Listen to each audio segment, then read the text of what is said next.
श्रीगुरुभ्यो नमः। अद्वैतभूषणसहितं ब्रह्मसूत्रभाष्यम्। तत्र अद्वैतभूषणे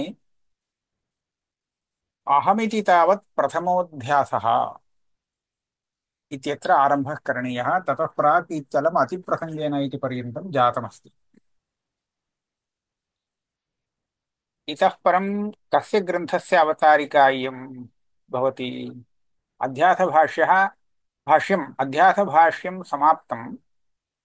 इतः परं लक्षणभाष्यम् आगमिष्यति। आह कोऽयमध्यासो नामेति उच्यते इति। तर्हि ततः प्राक् हम्म, हम्म, पुनः अध्यासाक्षेपः क्रियते इति। कथमिति पश्यामः। प्रकारान्तरेण अध्यासस्य आक्षेपः। अहमिति तावत् प्रथमः अध्यासः। इदानीम् आत्मानात्मनोः यः इतरेतराध्यासः शास्त्रारम्भोपयोगितया निरूपितः, तत्र केवलम् एकः एव अध्यासः शास्त्रारम्भोपयोगी, परन्तु अनन्ताः अध्यासाः तत्र सन्ति निवर्तनीयाः। तत्र अन्येषां सर्वेषाम् अध्यासानां मूलभूतः एकः अध्यासः अहम् इति अध्यासः। अत एव भाष्यकारैः अहमिदम् इति प्रथमम् अध्यासस्वरूपं प्रदर्श्य ममेदम् इति अनन्तरम् अन्येषाम् अध्यासानाम् उदाहरणं दीयते। एवञ्च अहम् इति प्रथमः अध्यासः इति सिद्धान्तः अस्ति। एतदुपरि प्रश्नः आयाति, ननु अहमिति कथम् अध्यासः द्व्याकार अनवभासः? रजतादिभ्रमे तथा दृष्टत्वात् इति चेत् अध्यासे अंशद्वयस्य प्रतिभानम् आवश्यकम्। सत्यानृते मिथुनीकृत्य इति अध्यासस्य स्वरूपं भाष्यकारैः इतः प्राक् वर्णितम्। एकं सत्यांशः, अपरः अनृतांशः, एवं अंशद्वयं योजयित्वा एव एकः अध्यासः निष्पद्यते इति अस्ति। यथा इदं रजतम् इति रजतभ्रमः स्वीक्रियते चेत् तत्र इदमिति सत्यांशः, यतः बाधकालेऽपि तत् तिष्ठति, न बाध्यते।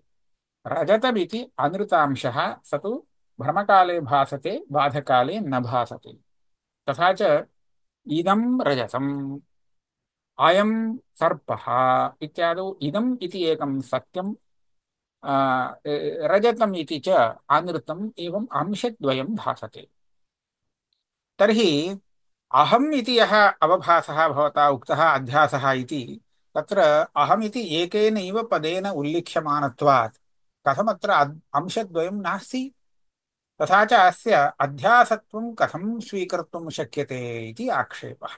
ननु अहमिति कथम् अध्यासः? द्व्याकार अनवभासात्। सत्यांशस्य एकः आकारः, अनृतांशस्य अपरः आकारः, एवम् आकारद्वयावभासः अध्यासे अपेक्ष्यते। तथैव रजतादिभ्रमे दृश्यते। तद्वत् अहमिति प्रतिभासे नास्ति। अतः अहमिति प्रथमः अध्यासः इति त्वया कथम् उच्यते इति आक्षेपः। समाधानम् उच्यते न। दुःखित्वा प्रेमास्पदत्वादिना इह अपि द्व्याकार अवभासस्य अहंकार टीकायां वक्ष्यमाणत्वात्। अहंकार टीका इत्युक्ते अहं पदार्थस्य स्वरूपं यत्र वर्ण्यते तादृशः पञ्चपादिका ग्रन्थः अहंकार टीका इति उच्यते। एवञ्च सा टीकाग्रन्थः अग्रे एव आगमिष्यति इतः परम्, अत एव वक्ष्यमाणत्वादिति उच्यते। अहम् इत्यत्रापि अंशद्वयं वर्तते। एकेन शब्देन उल्लेखः कृतः इति एतावता तत्र अंशद्वयं नास्ति इति न, तत्रापि अंशद्वयं वर्तते इति अग्रे निरूपयिष्यते। अतः तावत्पर्यन्तं तत्र प्रतीक्षा करणीया इति अस्ति। दुःखित्व प्रेमास्पदत्वादिना इह अपि द्व्याकारावभासस्य अहङ्कारटीकायां वक्ष्यमाणत्वात्। तत्र दुःखित्वम् इति एकः अंशः। दुःखित्वं कस्य धर्मः इत्युक्ते अनात्मधर्मः। प्रेमास्पदत्वं कस्य धर्मः आत्मधर्मः। एवञ्च अहम् इत्यत्र अहं दुःखी इति दुःखित्वं प्रतीयते न वा प्रतीयते कदाचित् यदा दुःखं भवति तदा। अथ च दुःखम् आगच्छति चेत् भवतु तस्य दुःखम् इति न त्यज्यते। अहम् इत्यत्र प्रेमास्पदत्वमपि अस्ति। एवञ्च प्रेमास्पदीभूतः एकः अंशः, दुःखित्वादिधर्माश्रयः अपरः अंशः इति अहमित्यत्रैव अंशद्वयं वर्तते इत्येतत् अग्रे स्फुटीकरिष्यते। तत्र किं भविष्यति इत्युक्ते अहमिति न केवलस्य आत्मनः व्यपदेशः नापि केवलस्य अन्तःकरणस्य, किन्तु अन्तःकरण आत्मनोः आत्मानात्मनोः अध्यास निष्पन्नं तादात्म्याध्यास निष्पन्नं यद् रूपं तदेव अहम् इति उल्लिख्यते। अत एव अहमिति उल्लिख्यमाने स्वरूपे प्रेमास्पदत्वमपि अस्ति, दुःखित्वादिकमपि अस्ति। अतः रूपद्वयमपि वर्तते, अयम् अध्यास एव।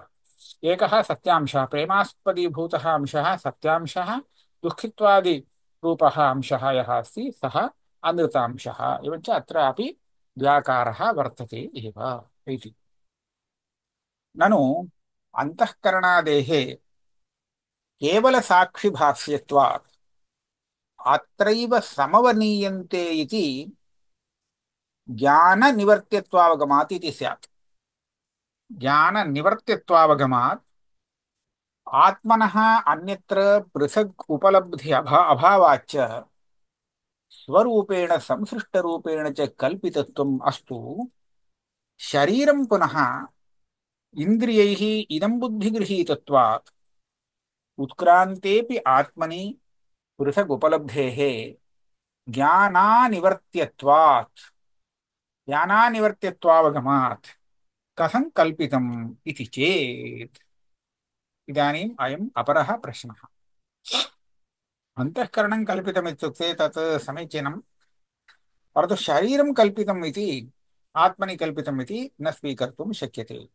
किमच शरीरे आत्मनः तादात्म्याध्यासः आत्मनि शरीरस्य तादात्म्याध्यासः इति विषये इदानीम् आक्षेपः क्रियते।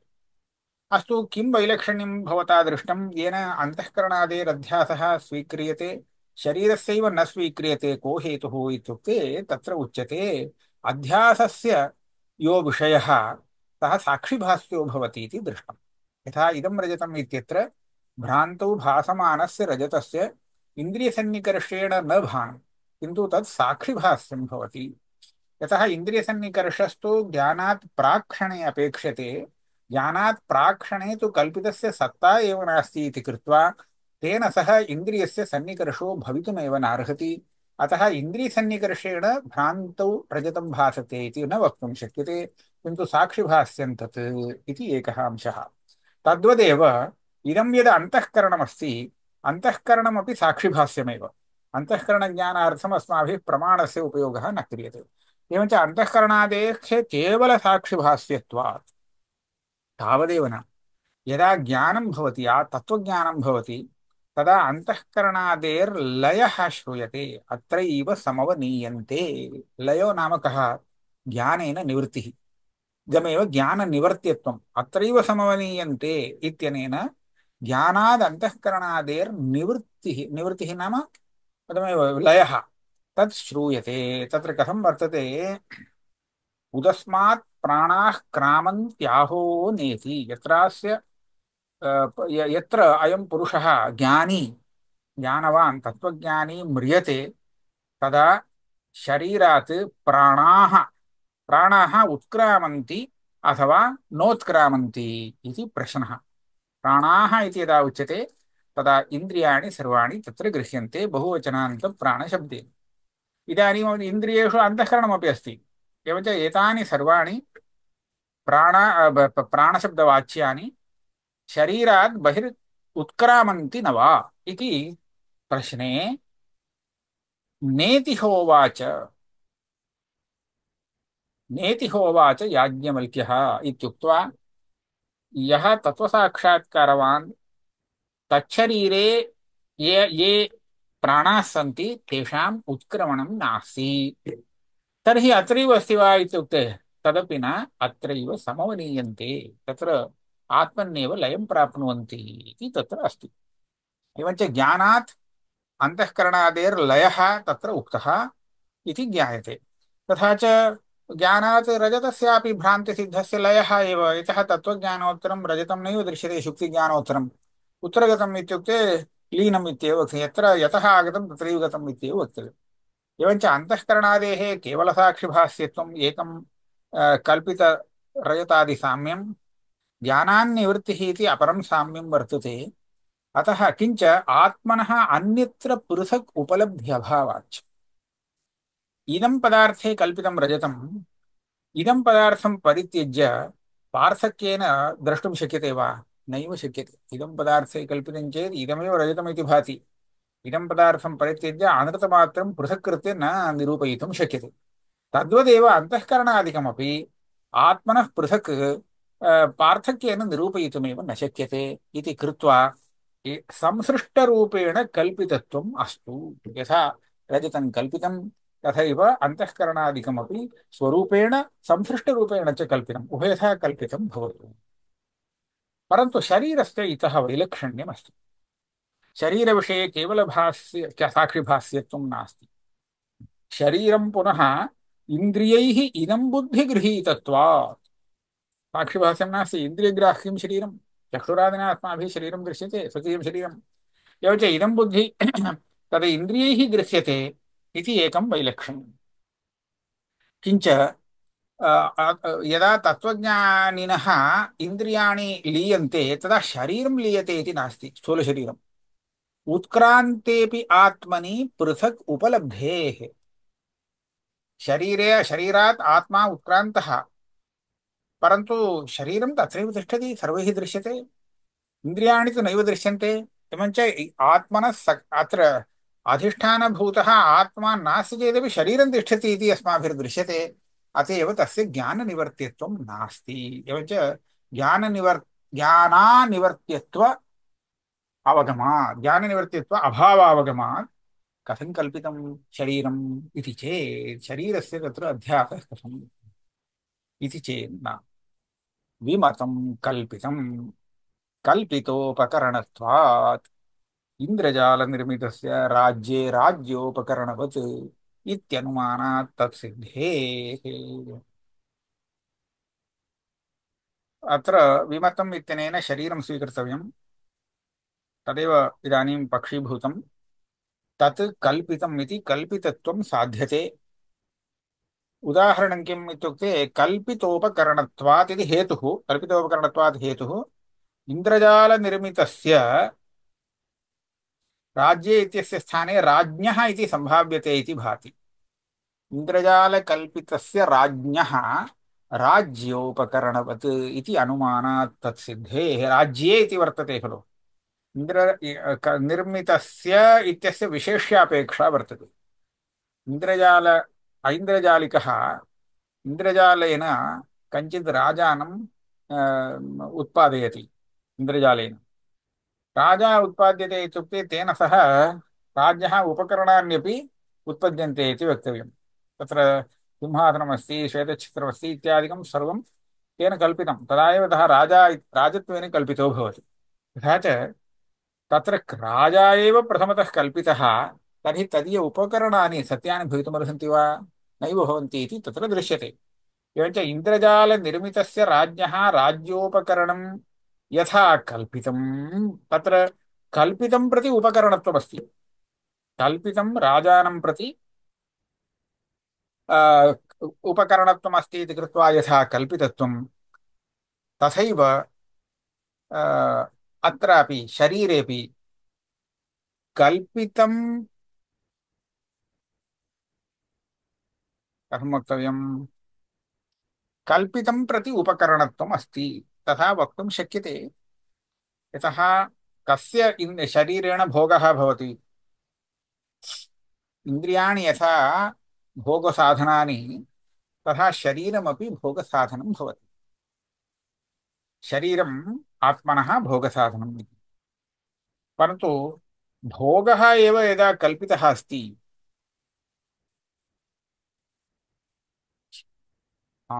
एवं भवतु, एवं पश्यामः। शरीरं भोगस्य कथम् उपमानोपमेयभावः योजनीयः इति पश्यामि। कल्पित उपकरणत्वात् इति हेतुः। कल्पितोपकरणत्वं शरीरे आनेतव्यम्। एवञ्च कल्पितं प्रति उपकरणत्वात् इत्येव हेत्वर्थः मया इदानीं गृहीतः अस्ति। कं प्रति इदानीं शरीरम् उपकरणं भवति? उपकरणं नाम भोगसाधनम्। अहं पदार्थं प्रति। तर्हि अहम् इति यः अध्यासः उक्तः, तं प्रति शरीरं भोगसाधनं भवति। अहमित्येव प्रथमतः अध्यस्तः इति यदा उच्यते, तदा सः कल्पितः अस्ति। कल्पितम् अहं पदार्थं प्रति भोगोपकरणं भवति शरीरम्। अतः अनेन हेतुना शरीरस्यापि कल्पितत्वम् अनुमीयते। यथा एवं यदि उच्यते एवं दृष्टान्ते योजनीयं। कल्पितः भवति राजा, तस्य राज्योपकरणं सर्वं यदस्ति, एवम् अहं पदार्थ एव प्रथमतः अध्यस्तः, तस्य भोगोपकरणं यत् कल्पितं तदपि सर्वं कल्पितमेव। तथा च इन्द्रियादिकं यथा कल्पितं तथा शरीरमपि कल्पितम् इति अनेन अनुमानेन सिद्ध्यति। अस्तु, तर्हि कथं वैलक्षण्यम् इन्द्रियादिभ्यः इत्युक्ते तद् वक्तव्यमस्ति। केवलसाक्षिवेद्यत्वप्रयोजकं ज्ञाननिवर्त्यत्वम् एव। हा, इदं शरीरं कल्पितं चेत् कथम् इन्द्रियवेद्यं भवति? इन्द्रियैर्वेद्यत्वादेव इदं कल्पितं न भवति इति पूर्वपक्षिणा आक्षिप्तं। तत्र समाधानमुच्यते। तत्र तत् इन्द्रियैर्वेद्यम् इति कृत्वा अस्माभिः कल्पितं न इति न वक्तुं शक्यते। केवलसाक्षिवेद्यत्वं यदस्ति तत्र ज्ञाननिवर्त्यत्वं प्रयोजकं। ज्ञानेन यद् निवर्त्यते तत् केवलसाक्षिवेद्यं भवति इति कश्चन नियमः क्रियते। तत् किमर्थं क्रियते इति तथा स्पष्टता नास्ति। केवलसाक्षिवेद्यत्वप्रयोजकं ज्ञाननिवर्त्यत्वमेव। ज्ञाननिवर्त्यत्वम् अत्र नास्ति वा? शरीरस्यापि उत्क्रान्तेऽपि आत्मनि परमात्मनः सर्वव्यापित्वात् न आत्मनः अन्यत्र उपलब्धिः। अतः अविद्यात्मकत्वात् प्रपञ्चस्य ब्रह्मात्मत्वरूपविषयस्य अनर्थनिवृत्तिलक्षणप्रयोजनस्य च सम्भवात् शास्त्रम् आरभ्य। अन्ते तु अन्तिमं वाक्यं तु उपसंहारः अस्य वादस्य। तर्हि एवं योजनीयं। पूर्वं किं किं वैलक्षण्यं प्रदर्शितम् इति एकवारं पश्यामि। कल्पितापेक्षया अस्य किं वैलक्षण्यं दत्तम्? एकं केवलसाक्षिभाष्यत्वात् इति एकम्। तर्हि एवं हेतुः यस्मात् दीयते तेन कल्पितमेव केवलसाक्षिभाष्यं भवति इति ज्ञातम्। यत् कल्पितं तदेव केवलसाक्षिभाष्यम्। इदं तु केवलसाक्षिभाष्यं न भवति, अतः कल्पितं न। शरीरं तु केवलसाक्षिभाष्यं न, इन्द्रियैर्वेद्यं भवति, अतः न कल्पितम् इति विवक्षा अस्ति। अस्तु, एकं जातम्। आत्मनः पृथक् उपलभ्यभावाच्च। अस्तु, इति द्वितीयमस्ति। अत्र किं किं वर्तते? वैलक्षण्यं कथं व्यावर्त्यते? केवलसाक्षिवेद्यत्वप्रयोजकं ज्ञाननिवर्त्यत्वमेव।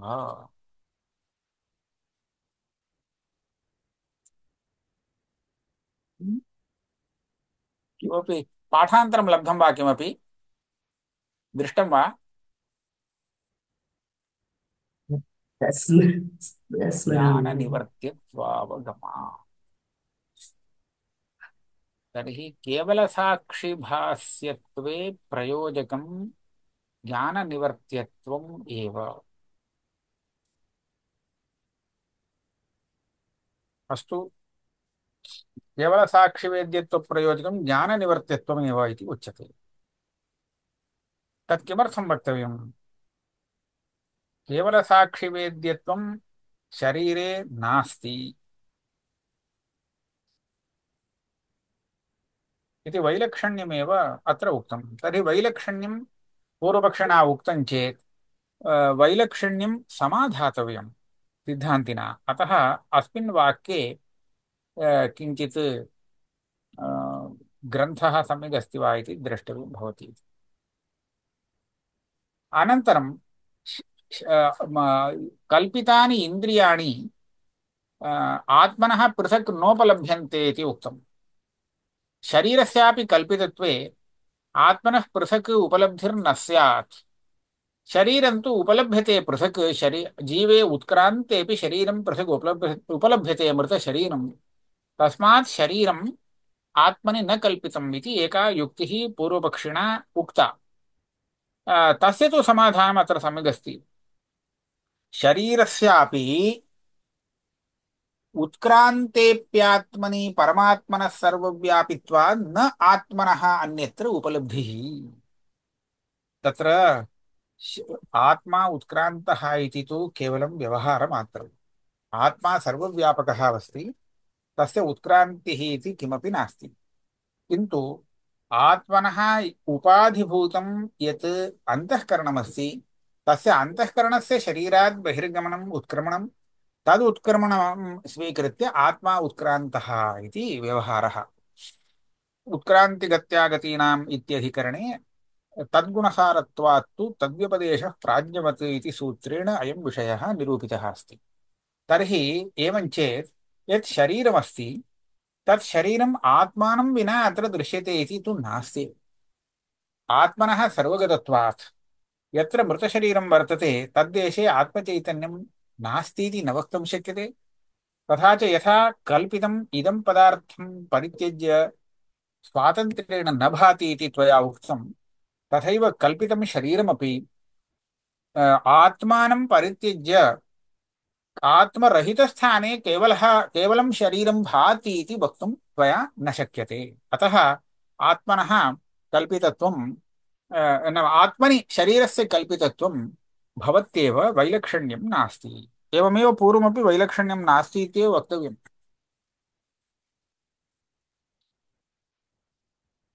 केवलसाक्षित्वप्रयोजकं ज्ञाननिवर्त्यत्वम् एव।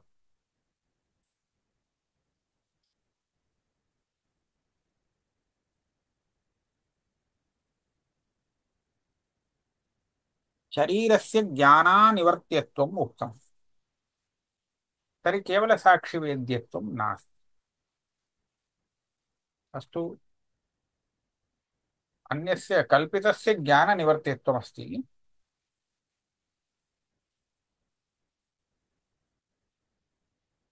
कल्पितत्वसाधकं कल्पितत्वे प्रयोजकं केवलसाक्षिवेद्यत्वं, केवलसाक्षित्वे प्रयोजकं ज्ञाननिवर्त्यत्वं। एवं यदि स्वीकुर्मः तदा किं भवति?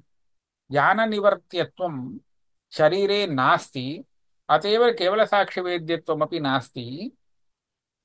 केवलसाक्षिवेद्यत्वं नास्ति, अत एव कल्पितत्वमपि नास्ति इत्येवं रीत्या पूर्वपक्षिणा वक्तव्यम् अस्ति।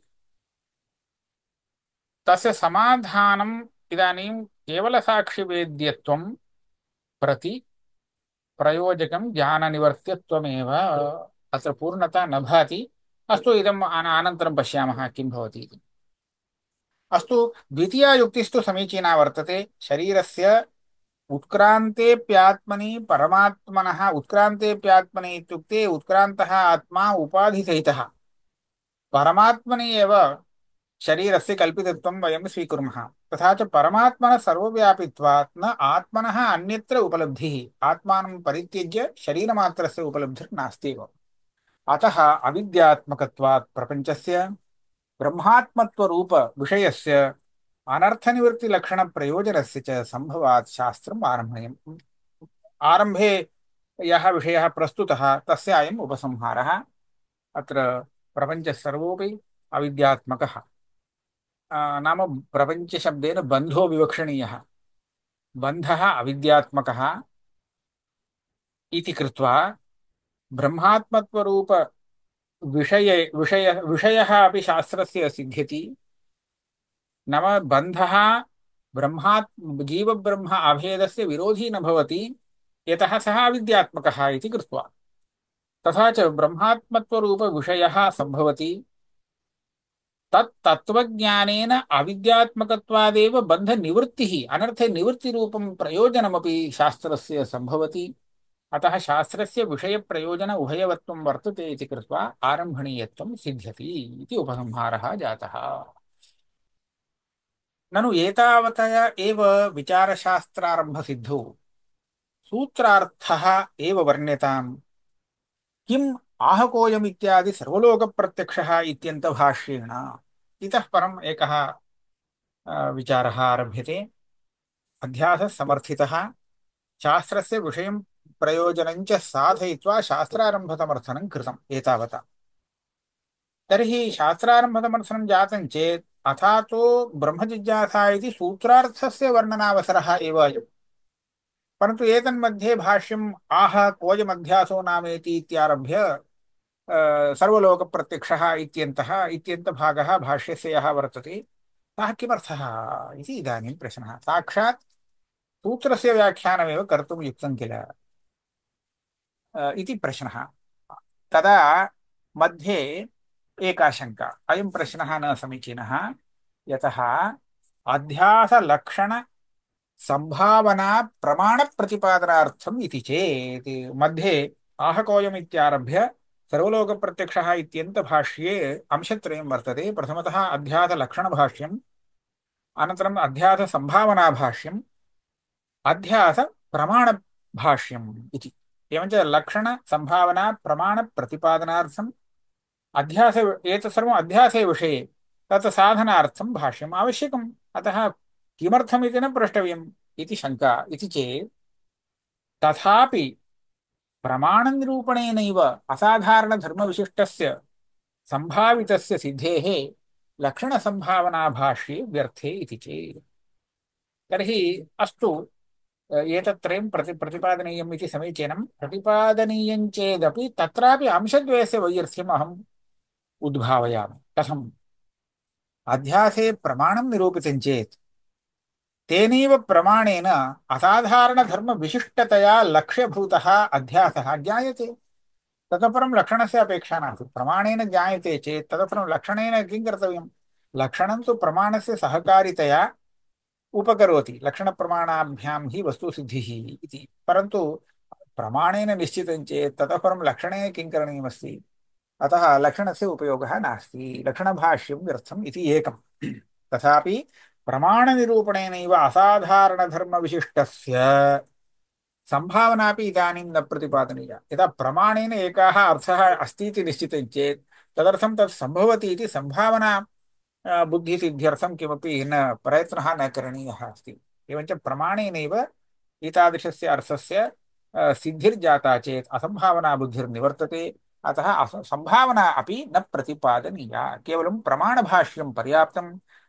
प्रथमतः यत् लक्षणभाष्यं, ततः परं सम्भावनाभाष्यं च तद्वयं व्यर्थम् इति शङ्का।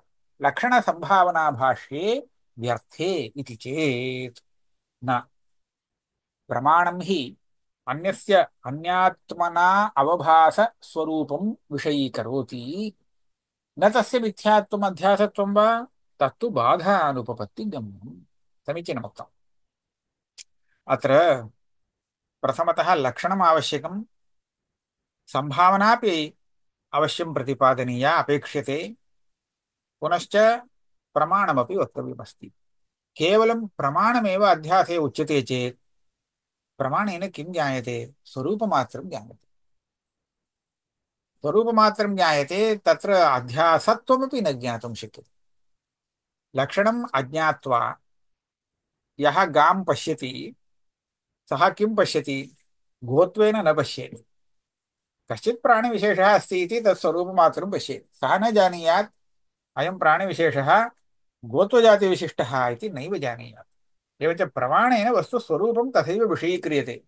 तथैव अहं मनुष्यः इति मम ज्ञानमस्ति इति तावदेव प्रमाणेन ज्ञातुं शक्येत, न तु अहं मनुष्यः इत्यत्र अध्यासत्वं वर्तते इति ज्ञातुं शक्येत। यतः यावत्पर्यन्तम् अध्यासस्य लक्षणं न ज्ञायते तावत्पर्यन्तं प्रमाणेन स्वरूपमात्रं विषयीक्रियते न तु तस्य अध्यासत्वम्। अतः तदावश्यकम्। पुनश्च एतादृश अध्यासस्य विरोधिप्रत्यक्षादि विरोधिसामग्री वर्तते इति कृत्वा असम्भावना बुद्धिर्यदा जायते तदा प्रमाणेन निश्चितेऽपि विषये प्रमाणेन दृश्यमानेऽपि विषये असम्भावना बुद्धिर्भविष्य भवति इति अग्रे निरूपयिष्यते। तस्मात् सम्भावना बुद्धिरपि सम्भावना बुद्धिजननार्थं सम्भावनाभाष्यमपि आवश्यकं। ततः परमेव प्रमाणस्य प्रमेयसाधकत्वम् इति कृत्वा भाष्ये लक्षणं प्रथमतः साध्यते, सम्भावना साध्यते, पुनश्च प्रमाणम् उच्यते इति अंशत्रयमपि सार्थकं भवति इति अत्र निरूप्यते। प्रमाणं हि अन्यस्य अन्यात्मना अवभासस्वरूपं विषयीकरोति। अन्यस्य अन्यात्मना अवभासो वर्तते, तत् स्वरूपमात्रं विषयीकरोति, न तु तस्य अन्यस्य अन्यात्मना अवभासमानत्वं न विषयीकरोति, न तस्य मिथ्यात्वम् अध्यासत्वं वा विषयीकरोति प्रमाणं। तत् कथं ज्ञायते? तत्तु बाधानुपपत्तिगम्यम्। इदं सम्यगेव। यदा अयं सर्पः इति सः पश्यति तदा साक्षात् सर्पं दृष्ट्वा बिभेत्येव। अयं सर्पः इति ज्ञानं सत्यानृतमिथुनीकरणात्मकम् अथवा अस्य भ्रमत्वं वर्तते इति वा सः जानाति वा? वस्तुतः तस्मिन् ज्ञाने भ्रमत्वमस्ति, परन्तु सः न ज्ञातुं प्रभवति अयं भ्रमः इति। एतत् कदा ज्ञायते? यदा नायं सर्पः इति बाधो भवति तदा एव पूर्वज्ञानस्य भ्रमत्वं ज्ञायते। तथा च तस्य अन्यस्य अन्यात्मना अवभासत्वं वा तस्य भ्रमत्वं वा पश्चात् बाधः यदा जायते तदा बाधानुपपत्त्या ज्ञायते, न तु स्वरूपज्ञानमात्रेण ज्ञायते इति स्थितिः। तत्तु बाधानुपपत्तिगम्यम्। अत्र च प्रत्यक्षबाधाभावात् अहं मनुष्यः इत्यत्र नाहं मनुष्यः इति कोऽपि न वदति। एवञ्च कस्यापि प्रत्यक्षबाधः अत्र नोपलभ्यते। प्रत्यक्षबाधाभावात् बाधितशुक्तिरजतादिलक्षणानुगत्या तदनुमेयम्। अतः प्रत्यक्षेण बाधस्तु नोपलभ्यते, किन्तु किञ्चित् लक्षणं ज्ञात्वा बाधितस्य यत् लक्षणमस्ति तल्लक्षणवत्वात् अस्यापि अध्यासत्वम् अनुमेयं स्यात्। एतदर्थं लक्षणं वक्तव्यम्। अध्यासलक्षणम् अस्ति, तस्मात् अयम् अध्यासः इत्येवमेव वक्तव्यम्।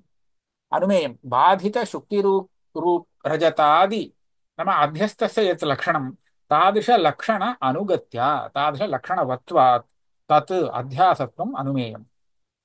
तदर्थं लक्षणकथनम् आवश्यकम्। तथा च प्रमाणविषयस्यापि प्रासादनिगरणादेः असम्भावनया इति भवितव्यम्। सम्भावनया अपवाददर्शनात् इति अस्ति खलु। असम्भावनया असम्भावनया अपवाददर्शनात् तन्निरासार्था सम्भावना अपि पृथग् वर्णनीया इति सर्वम् अर्थवत्। इदानीं किं जातं? स्वप्नः स्वीक्रियताम्। स्वप्नो वा ऐन्द्रजालिके प्रदर्श्यमाना माया वा भवतु, एकं प्रासादं निर्मितवान् सः। अयम् आगत्य साक्षात् प्रासादमेव भक्षितवान्, निगरणं कृतवान्। तर्हि इदं तु यद्यपि दृश्यते परन्तु वास्तवं न भवितुमर्हति इति तत्र असम्भावना बुद्धिर्वर्तते। एवमेव अहं मनुष्यः इत्यादि अध्यासेऽपि असम्भावना बुद्धिर्भवेत्। अतः सम्भावनापि पृथग् वक्तव्या इति तदर्थं सम्भावनाभाष्यम् आगतम् इति सर्वम् अर्थवत्। आह कोऽयमध्यासो नाम इत्यारभ्य सर्वलोकप्रत्यक्षः इत्यन्तं भाष्यं समग्रमपि सार्थकं वर्तते, सप्रयोजनवत्। तत्रापि स्वरूपपरत्वात् लक्षणं प्रथमम् उच्यते। स्मृतिरूपः परत्र पूर्वदृष्टावभासः अध्यासः अध्यासस्वरूपं लक्षणेनैव ज्ञातव्यमिति कृत्वा लक्षणस्य प्राधान्यम्। अतः आह कोऽयम् अध्यासो नाम इति लक्षणविषये अध्यासलक्षणविषये प्रश्नः स्मृतिरूपः परत्र पूर्वदृष्टावभासः अध्यासः इति तस्य उत्तरम्। अत्र परत्र परत्र परत्र पूर्वदृष्टावभासः इति लक्षणभाष्यं वर्तते। तत्र परत्र इति पदस्य अर्थः उच्यते स्वाधिकरणता अयोग्ये अधिष्ठाने भासमानः यः परः सः अध्यासः इति स्वरूपलक्षणं। मध्ये विरामः निष्कासनीयः। सम्पूर्णवाक्यस्य लक्षणमुच्यते परत्र इत्यस्य स्वाधिकरणता योग्ये अयोग्ये इत्युक्ते अत्र एवम् अस्माभिः ज्ञातव्यमस्ति। विशेष्यं विशेषणम् इति अंशद्वयं भाति खलु। तत्र विशेष्यविशेषणयोः कश्चित् संसर्गः भाति, कश्चित् सम्बन्धः अस्ति चेदेव विशेष्यविशेषणभावः एकस्मिन् ज्ञाने द्वयोर्भवितुम् अर्हति। तत्र यः संसर्गः उच्यते सः एवम् अस्माभिः चिन्त्यते, आधारः विशेष्यभूतः, तत्र विशेषणं तेन संसर्गेण वर्तते इति। यः संसर्गो भाति तेन संसर्गेण विशेषणं विशेष्ये वर्तते। अस्तु, तर्हि इदानीं किं जातं, यत्र वस्तुतः विशेषणस्य संसर्गः विशेष्ये भवति तत्र तद्विशेष्यं प्रकारीभूतस्य विशेषणतया भासमानस्य वस्तुनः अधिकरणता योग्यं भवति।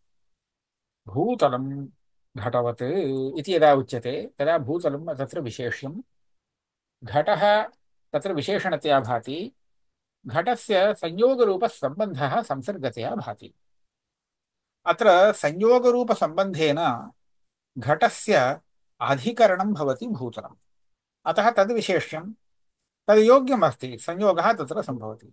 इदम् एवमेव एवं पश्यामः, भूतलं संयोगेन घटवत् इति यत्र भूतलम् इत्यस्य स्थाने वयम् एकं गुणं सम्पादयामः, गुणं योजयामः, भूतलरूपं।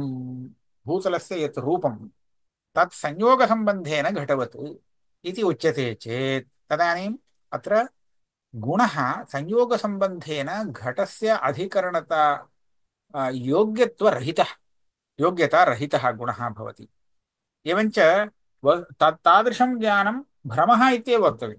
भूतले नास्ति, भूतलस्य यद् रूपमस्ति तस्मिन् रूपे घटो वर्तते इति कस्यचित् भ्रमः भवितुम् अर्हति, परन्तु तत्र रूपस्य तदधिकरणता योग्यता नास्ति इति वक्तव्यम्। अत एव परत्र परावभासः इत्यत्र परत्र इति पदेन विशेषणत्वेन भासमानस्य कल्पितस्य अधिकरणतां प्रति अयोग्यं यदधिकरणं तद्विवक्षितं, तदेव उच्यते स्वाधिकरणता अयोग्ये अधिष्ठाने।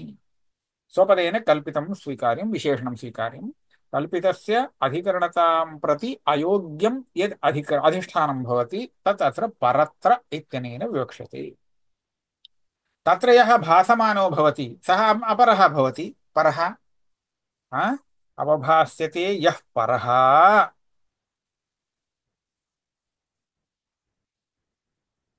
अत्रापि कश्चन क्लेशः अस्ति। सः अध्यासस्य स्वरूपलक्षणम्।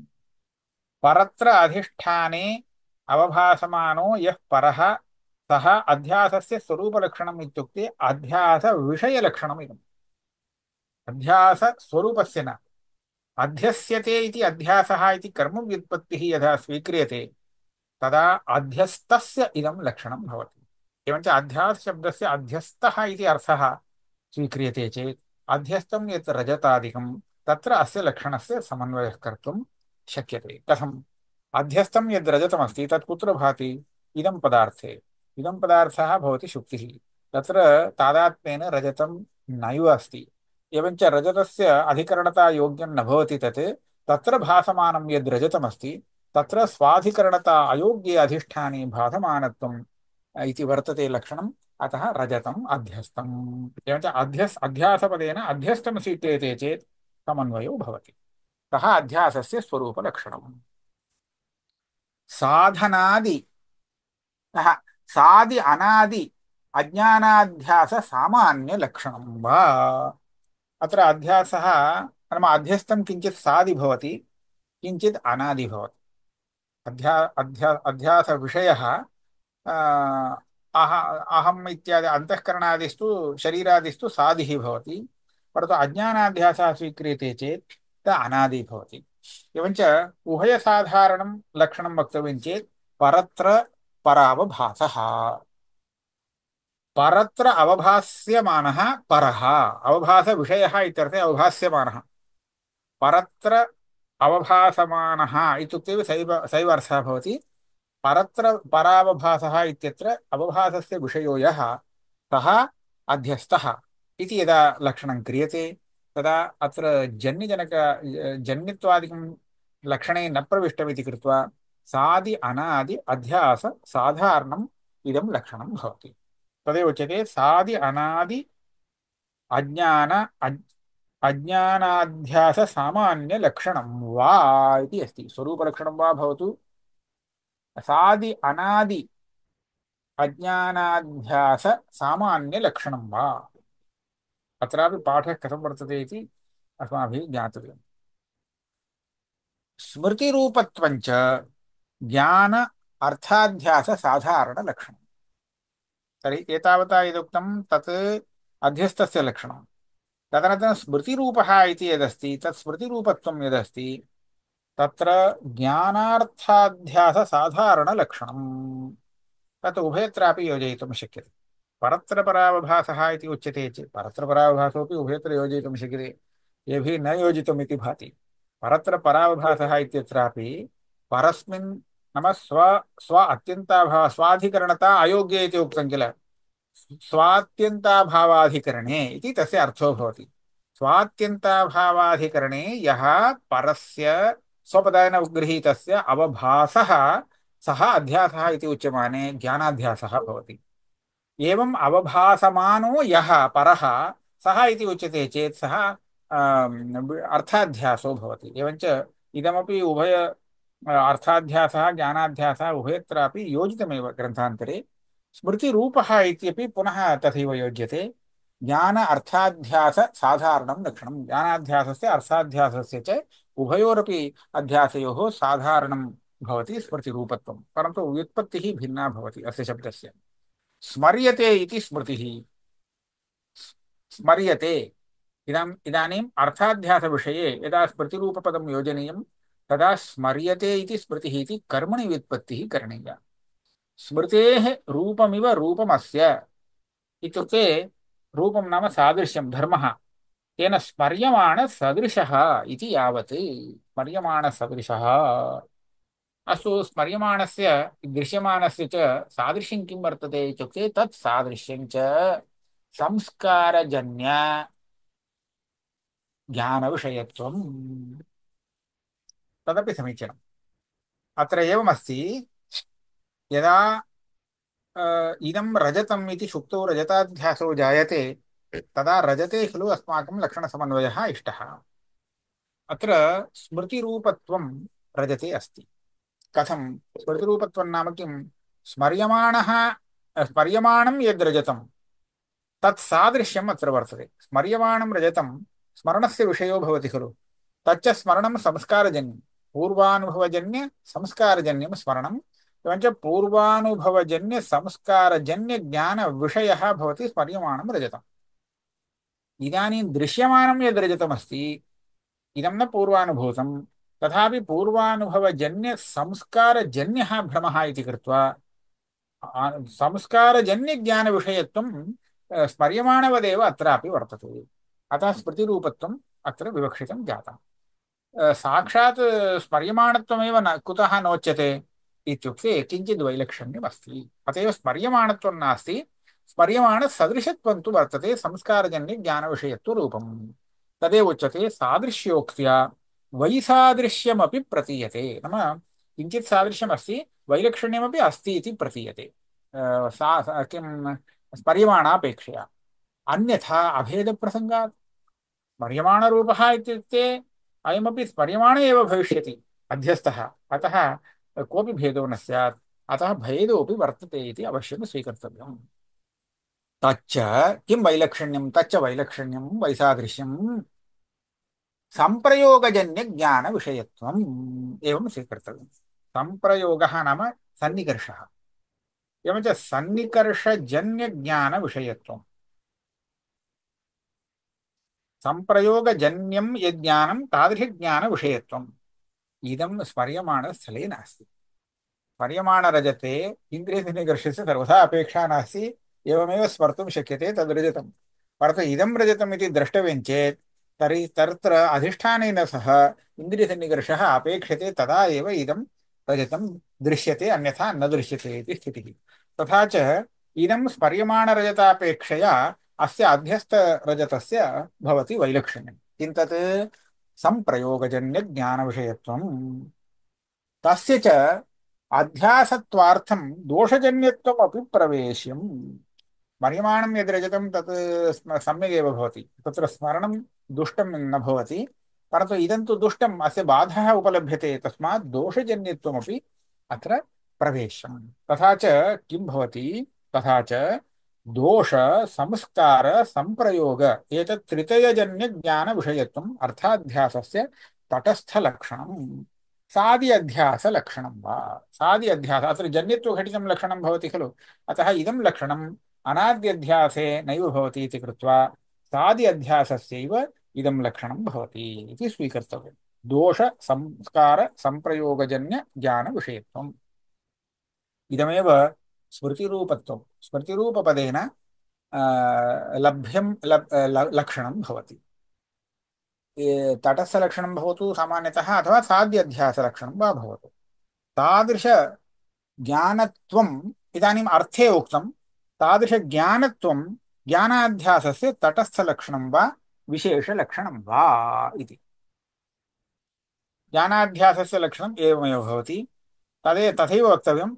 पूर्वं तु स्मर्यते इति स्मृतिः इति कर्मणि व्युत्पत्तिः स्वीकृता, इदानीं तु स्मरणं स्मृतिः इति भावव्युत्पत्तिं स्वीकृत्य स्मृतिरूपः परत्र पूर्वदृष्टावभासः इति वक्तव्यम्। स्मृतिरूपत्वं, स्मृतिरूपः अध्यासः इत्येव वक्तव्यं, स्मृतिसदृशः अध्यासः। स्मृतिसदृशत्वं च ज्ञाने दोषजन्यत्वं, संस्कारजन्यत्वं, संप्रयोगजन्यत्वम्, एतत् त्रितयमस्ति चेत् तदेव स्मृतिरूपत्वं ज्ञाने। एवञ्च ज्ञानेऽपि इदं वक्तव्यं। ज्ञानविषयत्वम् इति उच्यते चेत् अर्थे गच्छति, विषयत्वं परित्यज्य ज्ञानपर्यन्तमेव गम्यते चेत् तदानीं ज्ञानाध्यासस्य इदं लक्षणं भवति। तादृशज्ञानत्वं ज्ञानाध्यासस्य तटस्थलक्षणं वा विशेषलक्षणं वा। तटस्थलक्षणं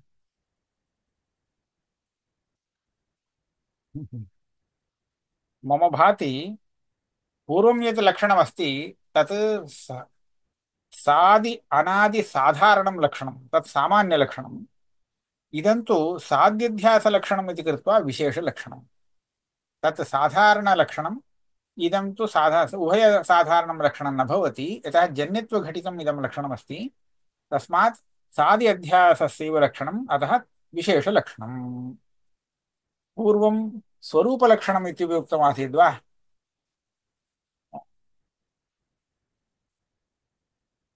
तमस्कारजन्य ज्ञानविषयत्वम्, स्वरूपलक्षणं तटस्थलक्षणमपि अत्र वक्तुं प्रयत्नः क्रियते इति भाति। एवमपि वक्तुं शक्यते, अध्यासस्य पूर्वम् उक्तं लक्षणं स्वरूपलक्षणम्, अन्यस्य अन्यात्मनावभासः इति। इदानीं यत् लक्षणमस्ति इदं तु जन्यत्वघटितम्, इदं तटस्थलक्षणम् इति भवेत्। तटस्थलक्षणम् इति एवमेव पङ्क्तिः अस्ति वा इति किञ्चित् आलोचनीयं, परन्तु विषयः अत्र कः इति अस्माभिः ऊहितुम् अवकाशः अस्ति। इतः परम् एकः व्याकरणविषयः आयाति। ननु भावे अकर्तरिचकारके संज्ञायाम् इति सूत्रात् भावे कर्तृव्यतिरिक्तकारके च संज्ञायामेव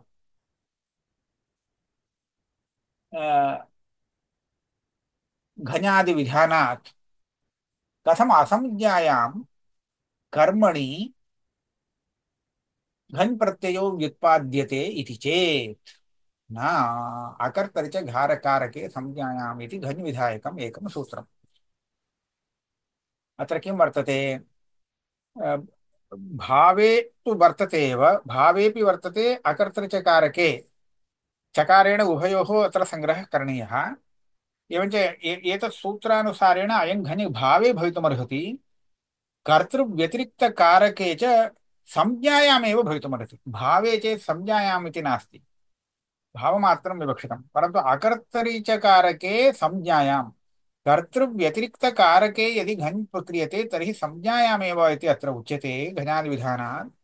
अत्र तु अध्यस्यते इति अध्यासः इत्येवं संज्ञा नास्ति, अध्यासविषयः इति असंज्ञायामेव कर्मणि घञ् अध्यासशब्दे कथं कृतः इति प्रश्नः। घञ् प्रत्ययः कथं व्युत्पाद्यते इति चेत् नाम एतादृशव्युत्पत्तिं मनसि स्वीकृत्य सः अध्यासः इति पदे एवं घञ् प्रत्ययः कर्मणि कथं भवितुम् अर्हति इति प्रश्नः। तदा उच्यते न को भवता दायो दत्तः को भवता लाभो लब्धः पाकः त्यागः भागः इति असंज्ञायामपि प्रयोगदर्शनात् प्रयोगमूलत्वाद् व्याकरणस्य। समाधानं किं क्रियते? संज्ञायाम् इत्येव कारके अकर्तरिकारके यदि घञ् प्रत्ययः भवति तर्हि घञन्तस्य पदस्य संज्ञात्वम् आवश्यकम् इति नियमः नास्ति। यतः को भवता दायो दत्तः इति अस्ति। दायो दत्तः इति समानाधिकरणं यस्माद् वर्तते तस्मात् दायपदे कर्मणि घञ् वर्तते इति ज्ञायते। परन्तु दायः इति तत्र संज्ञा नास्ति। दीयमानं वस्तु, दीयमानः भाग एव दायः भवति। को भवता लाभो लब्धः, लाभः लब्धः इति अनयोः समानाधिकरणमस्ति। एवं च लाभशब्देन लभ्यमानं वस्तु, लाभविषयः विवक्ष्यते, तत्रापि कर्मणि घञ् वर्तते। तस्मात् तत्रापि लाभः इति संज्ञाशब्दः अयन्न भवति। एवञ्च अकर्तरिकारके यः घञ् प्रत्ययः सः संज्ञायामेव इति अस्य सूत्रस्य अर्थो न वर्णनीयः। एवमेव पाकः त्यागः भागः इति असंज्ञायामपि प्रयोगदर्शनात्। अस्तु, तेन किं? प्रयोगमूलत्वाद् व्याकरणम्। व्याकरणानुसारेण प्रयोगः इति न, प्रयोगो मूलं भवति व्याकरणस्य। तस्मात् एतादृशप्रयोगानुसारेण व्याकरणसूत्रस्य अर्थः वर्णनीयः। अत एव अकर्तृचकारके संज्ञायाम् इति प्रायिकम् इत्यपि अस्ति। प्रायिकम् एवञ्च संज्ञात्वाभावेपि अकर्तरिकारके घञ् प्रत्ययप्रयोगः उपलभ्यते। तथा च अध्यासः इत्यत्र अध्यस्यते इति कर्मणि घञ् प्रत्ययः व्युत्पादयितुं शक्यः। संज्ञात्वं नावश्यकम् अध्यासशब्दस्य। कर्तरि च इति चकारेण अनुक्तसमुच्चयार्थेन तत्सूचनसम्भवात्। अत्र किमस्ति? अकर्तरि च, वस्तुतः कर्तरि च इति न, अकर्तरि च इति भवेत् इति अहं चिन्तयामि। अकर्तरि चेति चकारेण, अत्र चकारः अस्ति अकर्तरि च कारके। अयं चकारः पूर्वं भावे यः उक्तः तस्यैव समुच्चयार्थः इति न, स तु वाचा एव उक्तः अस्ति सूत्रान्तरेण। अतः अनुक्तसमुच्चयार्थः अयं चकारः भवतु। तेन किं क्रियते? तत् सूच्यते। किं सूच्यते? संज्ञायाम् इत्येव न, असंज्ञायामपि अकर्तरिकारके घञ् प्रत्ययः भवितुम् अर्हति इति सूच्यते। अस्तु, स्वरूपलक्षणे स्वाधिकरणता अयोग्ये अवभासः इत्युक्ते रजताधिकरणता अयोग्ये पुरोवर्तिनि शुक्तिप्रतिभासस्यापि तथात्वं स्यात्, ततः उभयम् उपात्तम्। तटस्थलक्षणे दोषजन्यत्वम् इत्युक्ते तद्ध्वंसे अतिप्रसङ्गः, तदर्थं संस्कारजन्यत्वं। तावति उक्ते स्मृतौ अतिप्रसङ्गः, तदर्थं दोषजन्यत्वं। संस्कारस्थाने संप्रयोगजन्यत्वं प्रवेश्य लक्षणान्तरम् इति द्रष्टव्यम्। अस्तु, पूर्वदृष्टावभासः इति स्मृतिरूपत्व उपादानः। एतानि वाक्यानि सूत्रवत् सन्ति, विवरणं कर्तव्यं भवति। अत्र स्वरूपलक्षणे स्वाधिकरणता अयोग्ये अवभासः एतावदेव उच्यते। परशब्दः नोच्यते चेत् पर परस्त्र परावभासः इति स्वरूपलक्षणमस्ति। तत्र परत्र अवभासः इति तावदेव उच्यते। परशब्दः न, परस्य अवभासः इति नोच्यते चेत् तदानीं किं स्यात्? रजता अधिकरणता अयोग्ये पुरोवर्तिनि पश्चात् शुक्तिः इति तादात्म्येन शुक्तिरुभास्य खलु इयं शुक्तिः इति। तस् शुक्त्यवभासस्यापि तथात्वं स्यात्, नाम अध्यासत्वं स्यात्। अर्थात् शुक्त्यवभासेऽपि अध्यासलक्षणस्य सत्वात् अतिव्याप्तिः स्यात्। तद्वारणार्थं परस्येति उक्तम्। परस्य इत्युक्ते किं भवति? शुक्तिस्तु परा न भवति। इदं पदार्थेन अभिन्ना भवति खलु शुक्तिः, इयं शुक्तिः इति। एवञ्च पुरोवर्तिपदार्थः शुक्तिरेव इति कृत्वा परा अन्यः न भवति इति कृत्वा परत्वं तस्मिन् नास्ति। रजतं स्वीक्रियते चेत् रजतं तु पुरोवर्ति न भवति, पुरोवर्तिनः भिन्नं तत्। अतः परशब्देन ग्रहीतुं शक्यते। अतः परशब्दस्य परस् परत्र अवभासः इति तावदेव उच्यते। परस्य अवभासः इति नोच्यते चेत् को दोषः इति अस्मिन् वाक्ये निरूप्यते। स्वरूपलक्षणे स्वाधिकरणता अयोग्ये अवभास इत्युक्ते स्वशब्देन यत्किमपि स्वीक्रियतां रजतं स्वीक्रियतां रजताधिकरणता अयोग्ये अवभासः कस्य इति नोक्तम्। केवलं यस्य कस्यापि अवभासः इति उच्यते चेत् तर्हि शुक्तेः अपि अवभासः स्वीकर्तुं शक्यते। तथा च तत्र अध्यासलक्षणस्य अतिव्याप्तिः स्यात् इति ततः उभयमुक्तम् उपात्तम्। परत्र पर अवभासः इति परशब्दद्वयम् उक्तम्। अस्तु, स्मृतौ तावति तटस्थलक्षणे दोषजन्यत्वम् इत्युक्तेः तद्ध्वंसे अतिप्रसङ्गः। तत्र केवलं दोषजन्यत्वम् इति उच्यते, संप्रयोग संस्कारजन्यत्वं न दीयते इति चेत् तदा कः क्लेशः? दोषस्य यः ध्वंसः तत्र अतिव्याप्तिः। दोषध्वंसे दोषः प्रतियोगिविधेया कारणं भवति, ध्वंसं प्रति प्रतियोगिनः कारणत्वं स्वीक्रियते। तथा च दोषजन्यत्वं दोषध्वंसे अस्ति इति कृत्वा अतिव्याप्तिः। तदर्थं संस्कारजन्यत्वम्। अस्तु, संस्कारजन्यत्वे अस्ति दोषजन्यत्वम् इति भवतु। तावति उक्ते स्मृतौ अतिप्रसङ्गः, तदर्थं दोषजन्य ओ संस्कारजन्यत्वमात्रम् यदि उक्तं तदा स्मृतौ संस्कारजन्यत्वमस्ति, अध्यासत्वं नास्ति।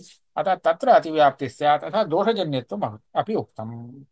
संस्कारस्थाने संप्रयोगजन्यत्वं प्रवेश्य लक्षण तर्हि एतैः किम् उच्यते? दोषसंप्रयोगसंस्कारजन्यत्वं वैलक्षण्यं विवक्षितम् इति उक्तं किल स्मृतिरूपपदेन। तत्र संस्कारजन्यत्वे सति दोषजन्यत्वम् इति एकं लक्षणं, संप्रयोगजन्यत्वे सति दोषजन्यत्वम् इति अपरं लक्षणम्। एवञ्च लक्षणद्वयं तटस्थलक्षणं सम्भवति इति उच्यते इति भाति। संस्कारस्थाने संप्रयोगजन्यत्वं प्रवेश्य लक्षणान्तरम् इति द्रष्टव्यम्। इदम् अन्यत् लक्षणम् अस्यैव। एवञ्च दोषजन्यत्वम् उभयत्रापि अस्ति। संस्कारजन्यत्वे सति दोषजन्यत्वम् इति वा संप्रयोगजन्यत्वे सति दोषजन्यत्वम् इति वा लक्षणद्वयम् अत्र अस्ति। पूर्वदृष्टावभास इति तु स्मृतिरूपत्वस्य उपादानार्थमिति अस्ति, उपपादनार्थम् इत्येव अपेक्षते। कथम् उपपादनं भवति इति अहम् अग्रिमकक्ष्यायां निरूपयामि। இப்போ இதுல படிச்சதுல நாம என்னென்ன பார்த்தோம்? கொஞ்சம் தான் இன்னைக்கு பார்க்க முடிஞ்சது. லக்ஷண பாஷ்யம் தான் பிரதானமாக வந்தது. முதல்ல ஒரு கேள்வி என்ன கேட்டார்னா, லக்ஷணம் சம்பாவனா பிரமாணம்னு மூணா பிரிச்சிருக்கா. இந்த முதல்ல உள்ள அத்தியாச பாஷ்யம் ஆயிடுச்சுன்னா அதுக்கப்புறம் ஆகக்கோயம் அத்தியாசம் நாமான்னு ஆரம்பிச்சு அந்த அத்தியாசம் சர்வலோக பிரத்யக்ஷம்னு சொல்ற. அப்ப அது பரியந்தம் உள்ளத்துல மூணு பாகம் பண்ணி லக்ஷணம் சம்பாவனா பிரமாணம்னு பிரிச்சுட்டா. இதெல்லாம் தேவையா? அத்தியாசம் இருக்கு, இந்த சாஸ்திரத்துக்கு விஷயம் இருக்கு, பிரயோஜனம் இருக்குன்னு ஆயிடுச்சு. அப்ப சாஸ்திரமே நேரம் ஆரம்பிச்சிட வேண்டியதானே. ஏதன் மத்தியில எதுக்கு அத்தியாச லட்சணம், எதுக்கு அதுக்கு சம்பாவனா புத்தி, எதுக்கு பிரமாணம் எல்லாம் சொல்லணும்? பேசாம சூத்திரத்துக்கு வரலாமேன்னு கேட்டான். அது சொன்னா இல்ல, அப்படி வர முடியாது. நமக்கு அத்தியாசம் இருக்குன்னு சொன்னா மாத்திரம் போறாது. அத்தியாசம் இருக்கு இல்லைன்னா இதெல்லாம் தெரிஞ்சு தெரியாம அத்தியாசம் இருக்குங்கிறது சித்தமாகாதேன்னா. சரி, அத்தியாசம் இருக்குன்னு சித்தமானாதான் சாஸ்திரத்துக்கு விஷயாதிகள் சித்தமாகுங்கிறதுக்காக அத்தியாசம் இருக்குன்னு சாதிக்கணும். அது சாதிக்கிறதுக்கு அத்தியாசம் இருக்குன்னு சொல்றதுக்கு உண்டான பிரமாணத்தை சொன்னா போருமே. லக்ஷணமும் சம்பாவனா பாஷ்யமும் வேணுமான்னு அடுத்த கேள்வி. இதெல்லாம் கேட்டு கடைசியில் பதில் என்ன சொல்றாருன்னா, எல்லாமே வேணும்பா, வெறும் பிரமாணங்கள்னால பார்த்ததுனால மாத்திரம் அந்த விஷயம் சித்திச்சு விடாது. ஏன்னா அசம்பாவனா புத்தி இருந்ததுன்னு சொன்னா அதை நம்மளால ஒத்துக்க முடியாது. அதனால சம்பாவனா புத்தி வேணும். அது மாத்திரம் இல்லை, லட்சணம் தெரியாத சமயத்துல பிரமாணத்தினால அந்த வஸ்து ஸ்வரூபத்தை பார்க்கலாமே தவிர அது இன்னதுன்னு தெரியாது. லட்சணம் தெரிஞ்சாதான் இன்னதுன்னு தெரிய முடியும். அதனால வெறும் இந்த மாதிரி ரஜிதமா தெரியறது அவ்வளவு வேணுதான் பிரமாணத்தினால பார்த்து தெரிஞ்சுக்கலாம். ஆனா இது அந்நியத்திர அந்நிய பரத்திர பராவபாசங்கிற லட்சணத்தோட இருக்கிறதாக தெரியாத பரியந்தம் அதை போய் நம்ம அத்தியாசம்னு கண்டுபிடிக்க முடியாது.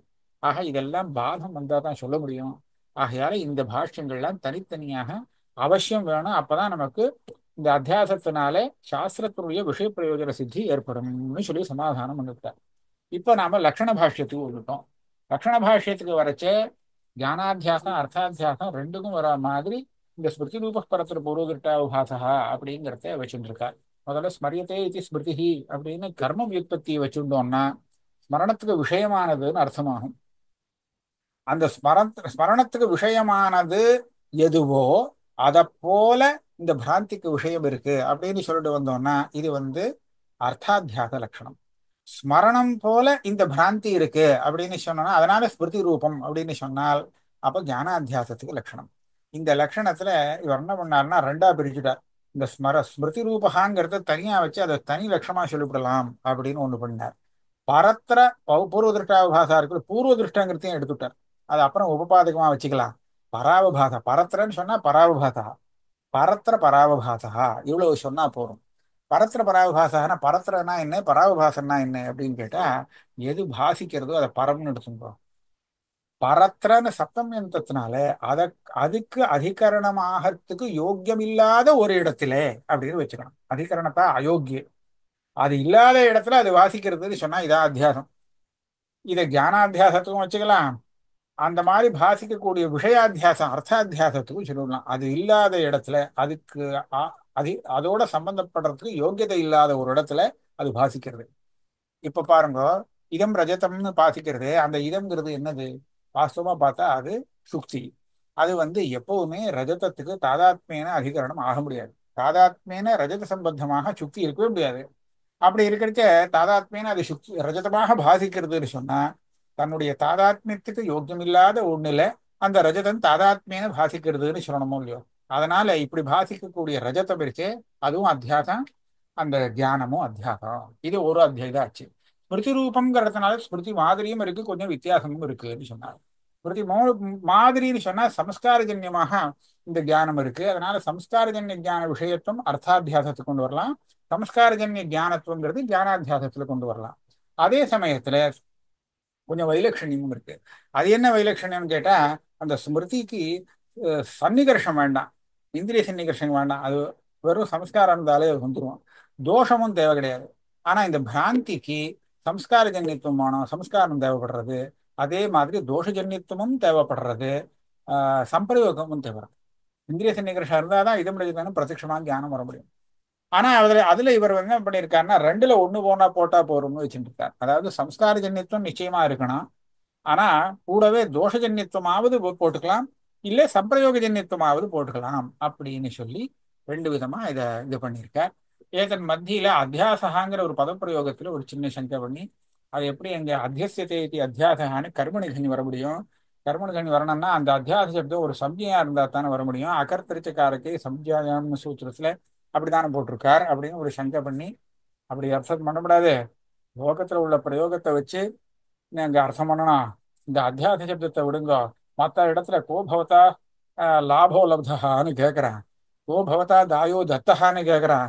இந்த இடத்துல தாயகா லாபகாங்கிற இந்த பிரயோகங்கள்லாம் கர்மணி கன் பிரத்தியம் வச்சுதான் நிர்மாணம் பண்ணி ஆகணும். இதெல்லாம் ஒரு சம்ஜியம் கிடையாது. ஆக பிரயோகத்தை அனுசரிச்சு சூத்திரம் போகணுங்கிறதுனால இந்த சூத்திரத்துல அப்படி அர்த்தம் பண்ணக்கூடாது ஒண்ணு. ரெண்டாவது அகர்த்தரிச்ச அப்படின்னு போட்டிருக்காரோ இல்லையோ, இந்த சகாரத்தினால அப்படியும் வரலாங்கிறத அவர் சூச்சனை பண்ணிவிட்டார். அதனால ஒன்றும் சிரமம் இல்லை அப்படின்னு சொல்லி இந்த அளவுக்கு அத்தியாச பாஷ்யம் போயிருக்கு.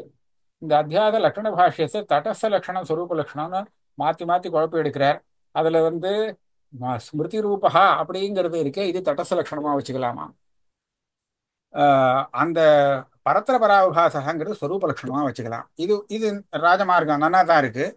இன்னும் ஒன்று சாதி அனாதி சாதாரண லட்சணமாக பரத்திர பராவபாசகாங்கிறத வச்சுட்டு ஸ்மிருதி ரூபகாங்கிறதுல ஜன்யத்துவ கடிதமா இருக்கிறதுனால இது வெறும் சாதி அத்தியாசத்துக்கு மாத்திரம். அதாவது அது சாதாரண லட்சணம், இது விசேஷ லட்சணம், அத்தியாச விசேஷ லட்சணம் இப்படியாவது வச்சுக்கலாம் அப்படின்னு இந்த வியாக்கியானம் பண்ணியிருக்க. அநேகமா இந்த விஷயங்கள்லாம் பொருந்துறது. ஆனா அந்த வாக்கியங்கள்ல கொஞ்சம் கொஞ்சம் சிரமம் இருக்கு. அதை நாம அந்த மாத்திருக்கையை பார்த்து ஒரு சமயம் நல்ல பாடம் கிடைச்சதுன்னா சரி பண்ணிக்க முடியும். ஓ.